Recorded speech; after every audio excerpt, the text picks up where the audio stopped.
Jika melihat kondisi perfilman Bollywood saat ini, konsep film yang original mungkin hanya satu persatu dimunculkan di bioskop. Selain itu, kini konsep Bollywood banyak mengarah ke film biografi seorang tokoh, di mana Bollywood sepertinya bermain aman untuk memperoleh keuntungan melalui beberapa film yang sukses yang direncanakan akan dibuat ulang.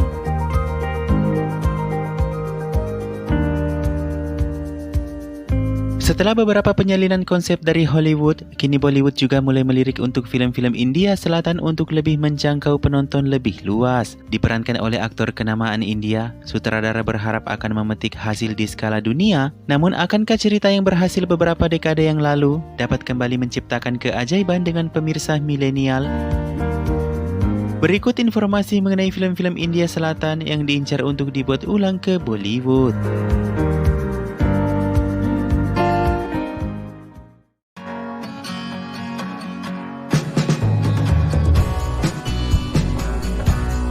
Sukses di bioskop Tamil, di tangan sutradara yang sama, Vedalam akan dibuat ulang ke Bollywood dengan pemeran utama John Abraham. Film ini sebelumnya dibuat juga dalam bahasa Bengali, berjudul Sultan the Savior, dan untuk Bollywood sendiri, film ini masih dalam tahap pembicaraan dan belum ditentukannya pemeran wanitanya.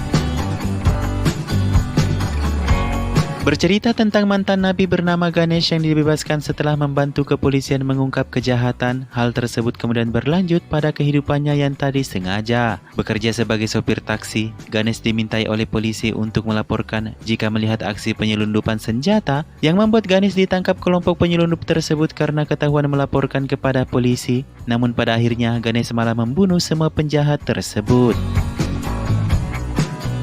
Seorang wanita yang kebetulan adalah calon ipar adik Ganesh yang melihat kejadian pembunuhan tersebut kemudian ingin membatalkan pernikahan adiknya dengan adik Ganesh. Ganesh mengungkapkan bahwa adiknya tersebut adalah adik yang diadopsinya dari membayar kesalahan-kesalahannya di masa lalu yang membuat orang tua adopsi tersebut terbunuh, yang kemudian ikut bersama Ganesh karena kehilangan ingatan.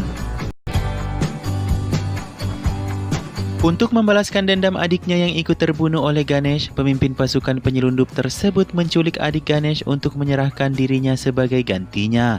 Namun Ganesh juga memegang anak dari pemimpin kelompok penjahat tersebut di tangannya, hingga akhirnya terlibat aksi yang menjadi klimaks dari film ini dengan menuntas kejahatan kelompok penyelundup senjata tersebut.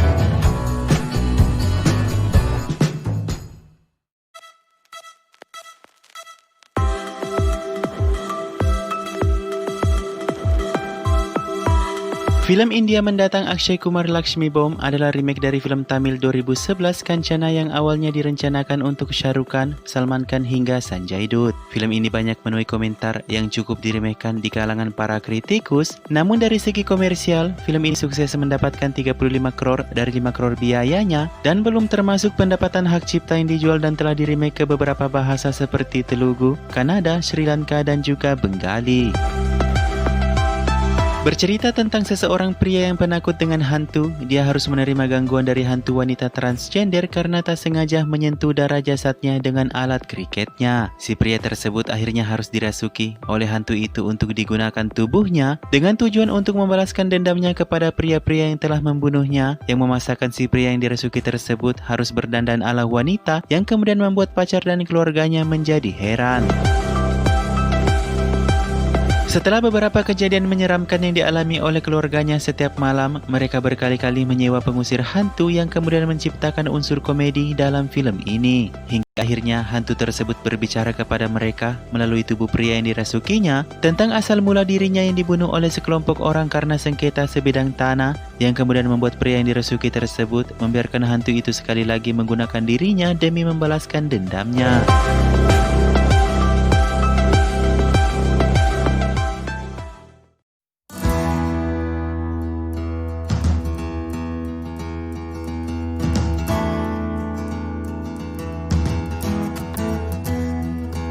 Dibuat oleh sutradara Sajid Nadiadwala, film ini akan dibintangi oleh putra Sunil Shetty dan Tara Sutaria yang mulai syuting pada 22 April. Film ini adalah remake dari film Telugu 2018 yang berjudul RX100 yang bercerita tentang cinta, nafsu, balas dendam, dan pengkhianatan yang telah diremake dalam versi Kannada dengan judul Shiva 143 dan akan diremake dalam versi Bollywood dengan judul Tadap.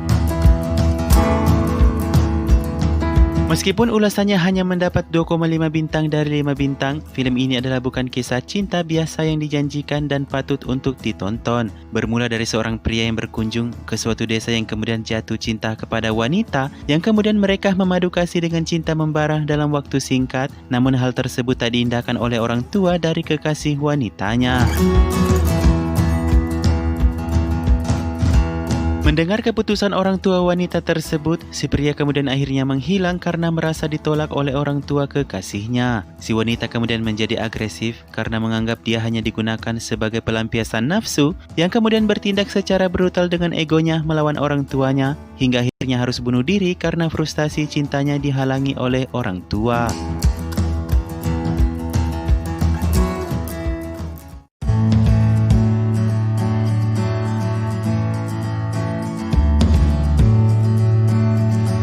Telah memenangkan 29 penghargaan di seluruh kategori tiap penghargaan, Bangalore Days adalah salah satu film Malayalam yang dirilis dalam skala besar di 205 bioskop. Meskipun faktanya, skala itu hanya 4,1%-nya dari jumlah bioskop yang sering digunakan film Bollywood, namun ceritanya berhasil mendapatkan ulasan yang positif, yang rencananya akan diremake ke Bollywood di bawah rumah produksi Sushant Singh Rajput.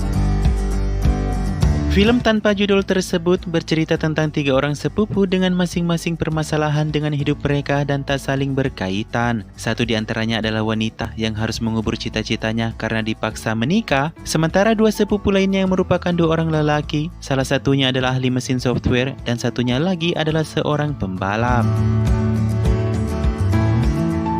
Dengan segelintir permasalahan mereka, ketiganya diceritakan di satu tempat kejadian, yaitu kota metropolitan Bangalore, India. 2 orang sepupu laki-laki tersebut disibukkan dengan kerumitan kisah cintanya yang berbeda, sementara si sepupu wanitanya disibukkan dengan kehidupan asmara masa lalu suaminya yang tak bisa melupakan mantannya yang telah meninggal.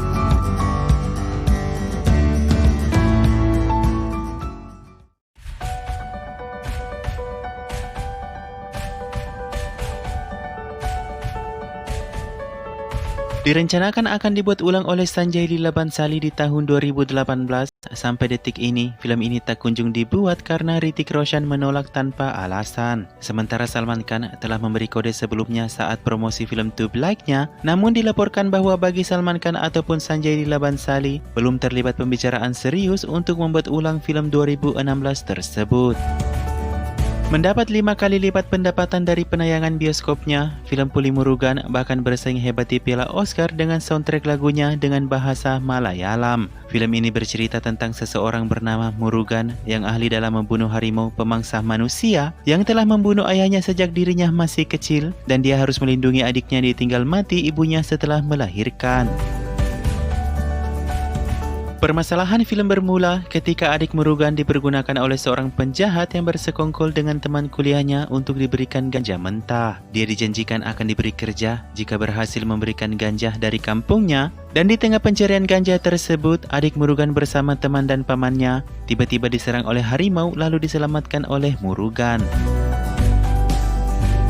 Sementara Murugan dalam perjalanan memuat ganja tersebut dengan truknya, dia harus menghadapi pengejaran dari polisi yang dipimpin oleh musuh lama Murugan atas kasus pembunuhan harimau. Namun kemudian Murugan dan musuh lamanya tersebut bekerja sama setelah mengetahui niat penjahat dengan ganja ilegal, yang kemudian menciptakan adegan aksi luar biasa dalam film ini dengan pertarungan yang melibatkan Murugan, polisi, penjahat, juga seekor harimau di penghujung ceritanya.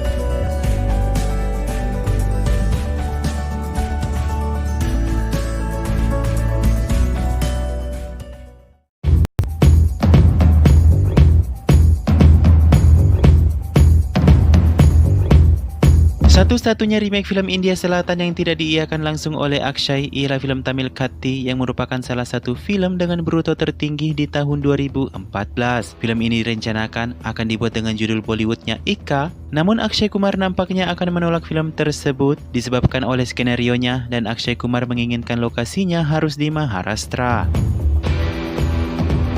Dimulai dari seorang napi bernama Katir yang membantu polisi dalam mencari tahanan kabur bernama Vivek mencoba untuk meloloskan diri dari perhatian polisi. Di sebuah kesempatan, Katir menemukan seorang bernama Jiva yang mirip dengannya ditembak oleh penjahat, yang kemudian Katir menukar identitasnya dengan Jiva untuk melarikan diri ke Bangkok, namun terhalang karena jatuh cinta kepada seorang wanita.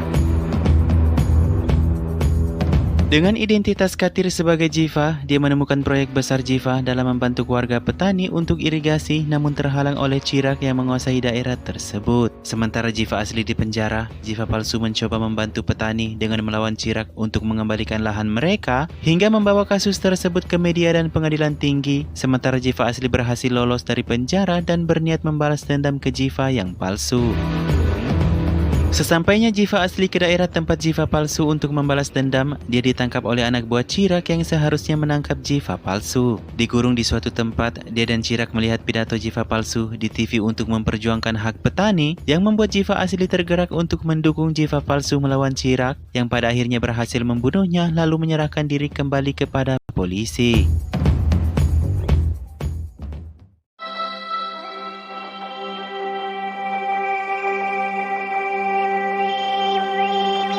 Belum diberi judul remake yang pasti, tim film sudah mengumumkan pembuatan film tersebut telah berjalan di pertengahan 2019 yang akan dibintangi oleh Emran Hashmi. Film asli dengan judul Ezra adalah film Malayalam terlaris di tahun 2017 yang juga secara tidak langsung dibuat ulang dari film The Possession Hollywood dan akan dibuat ulang kembali ke dalam industri film Bollywood. Bermula dari kisah sebuah kotak yang berisikan boneka kayu dengan arwah jahat, kemudian tak sengaja dibeli oleh istri dari seorang pekerja pengelola limbah nuklir bernama Ranjan. Kotak tersebut dibuka dan cerita horor pun dimulai dalam cerita film ini dengan upaya suami istri tersebut untuk menjauhkan kehidupannya dari gangguan roh jahat yang dibantu oleh beberapa orang seperti pamannya dan juga beberapa pengusir hantu. Diungkapkan oleh si pengusir hantu yang telah mencari kebenarannya, roh tersebut adalah arwah yang dikunci oleh keluarga Yahudinya untuk membalaskan kematiannya. Dia bernama Abraham Erza yang dibunuh oleh keluarga kekasih wanitanya bernama Rosie yang telah dihamili oleh Erza namun tak diberitahukan sedang mengandung anaknya, yang kemudian Erza mengakhiri hubungannya karena tak direstui dengan alasan beda agama. Erza yang kemudian dibunuh dan dikunci arwahnya dalam boneka kayu, dibuang ke sungai, dan bagi siapapun yang membuka kotaknya akan dirasuki dan timbul pemberontakan. Namun dia hanya bisa memasuki bocah di bawah 3 tahun dan orang gangguan mental, di mana tubuh Ranjan kemudian digunakan untuk menghancurkan kota, namun berhasil digagalkan oleh si pengusir hantu lalu dikembalikan ke dalam kotak.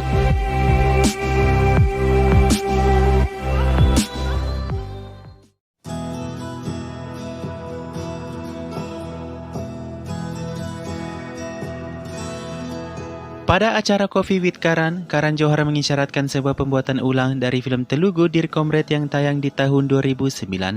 Meskipun film ini memiliki ulasan negatif, bahkan disebut sebagai film yang gagal, namun Karan Johar sangat mencintai alur cerita plotnya yang disebutkannya adalah pertunjukan kisah cinta kelas atas. Cerita film Dear Comrade bermula saat seorang pemimpin kampus yang emosian tidak sengaja bertemu dengan teman kecil wanitanya karena sebuah kecelakaan kecil. Mereka kemudian saling jatuh cinta karena kondisi kedekatan keluarga yang memungkinkan, namun karena sikap dari kekasih prianya yang sangat agresif dan beberapa kali terlibat pemukulan, wanita tersebut berulang kali harus meyakinkan dirinya untuk menerima cintanya atau merubahnya. Setelah beberapa kali tidak menepati janjinya untuk tidak terlibat pemukulan, kekasih wanitanya kemudian semakin yakin untuk harus mengakhiri hubungan mereka. Hingga berpisah selama 3 tahun, keduanya tersiksa batin dan saling memikirkan satu sama lain, yang kemudian bertemu kembali secara tidak sengaja di rumah sakit, di mana wanita tersebut mengalami kekerasan fisik dan pelecehan seksual oleh kapten salah satu tim kriket. Mendengar hal tersebut, mantan kekasih prianya kemudian menemui dan memukul kapten kriket yang melecehkannya hingga dengan babak belur. Berujung di pengadilan, si wanita dipaksa menutupi kasus dengan membiarkan mantannya di penjara, di mana akhirnya dia harus berjuang membuktikan kembali kasus pelecehan yang dialaminya, yang diceritakan dengan rumit dalam film tersebut di antara mengejar cita-cita dan cintanya kembali.